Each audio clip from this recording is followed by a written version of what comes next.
البدايات بتفرق جدا. الاهلي قدام اختبار صعب وديربي شمال افريقي قوي جدا جدا قدام نادي شبيبة القبائل.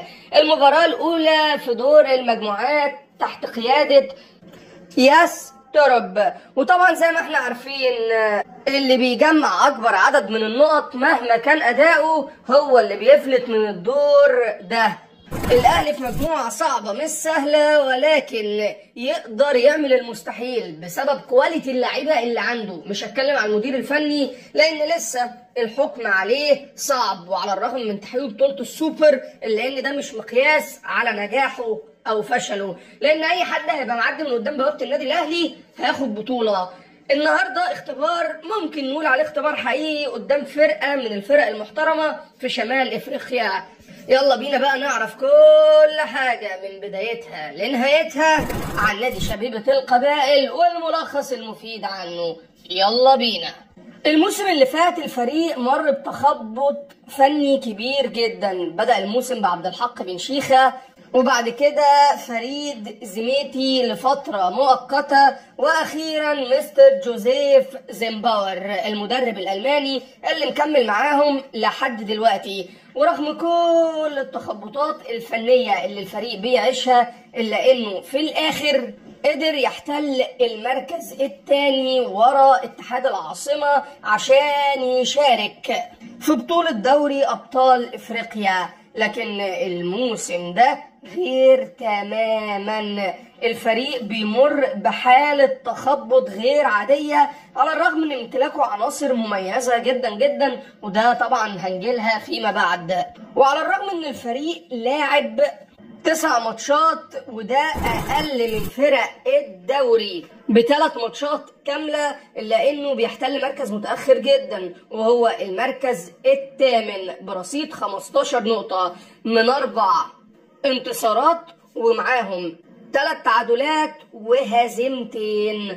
وعلى الرغم من كده الا ان اتحاد العاصمة الجزائري بيتصدر الدوري ولعب 8 ماتشات بس، حقق 7 فوز وتعادل 1 ومحقق 22 نقطة، وتقريبا كده لو استمر على نفس المنوال هيقدر انه يحقق البطولة المحلية للموسم الثاني على التوالي.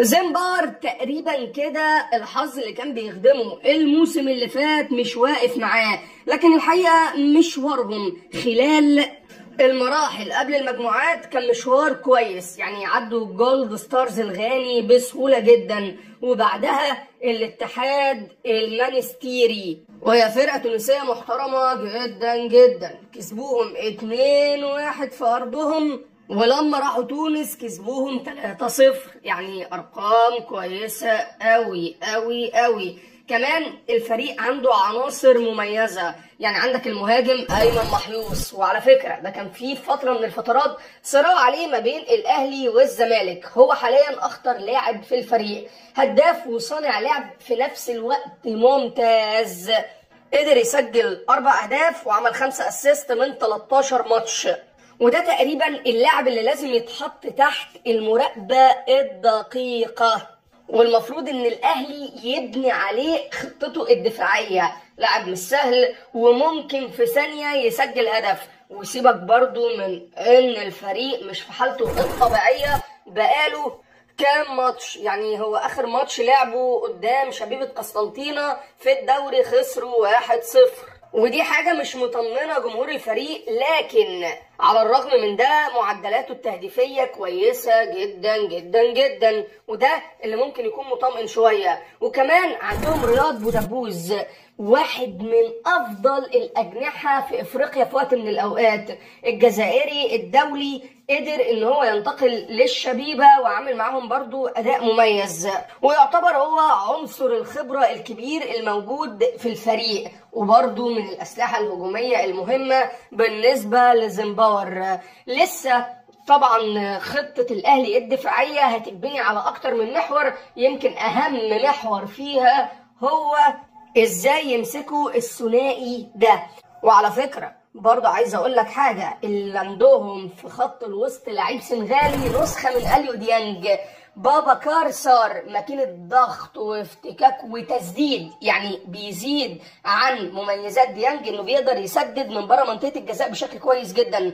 واحد من اشرس لعيبة خط الوسط في الجزائر، وكمان بالنسبة لمركزه وعدد المباريات اللي الفريق لعبها فهو لاعب خط وسط هداف، مسجل 3 أهداف وصنع فرص كتيرة جدا، إلى جانب إنه بيتميز إنه بيدمر الهجمات في وسط الملعب، ديستروير زيه زي أليو ديانج.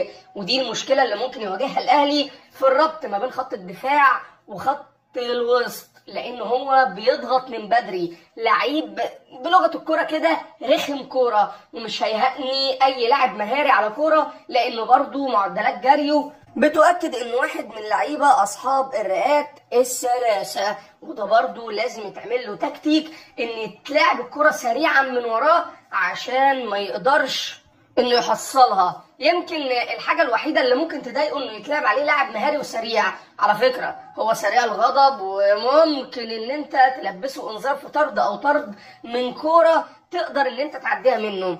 طبعا زي ما قلت لك الماتش صعب، لكن سهولته انه هنا على ارضك، والاهلي دخل الماتش ده وهو عارف ان المنافس مش سهل تماما، وان البدايه القويه هي اللي بتبني شخصيه الفريق في دور المجموعات.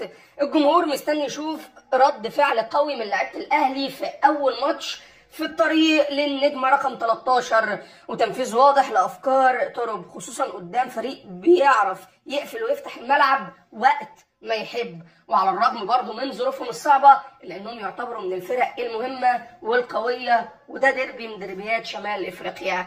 تفتكر الأهلي محتاج يبدأ بإيه قدام الشبيبة؟ ضغط عالي ولا لعب على الاستحواذ لأنك بتلعب في أرضك؟ قول لنا رأيك في التعليقات، ولو وصلت لهنا حابب أشكرك وأقول لك اعمل شير ولايك وقدر مجهودنا، ولو أنت على اليوتيوب سبسكرايب، ولو اعمل سبسكرايب فعل زر الجرس، بننزل محتوى كويس على فكرة. سلام.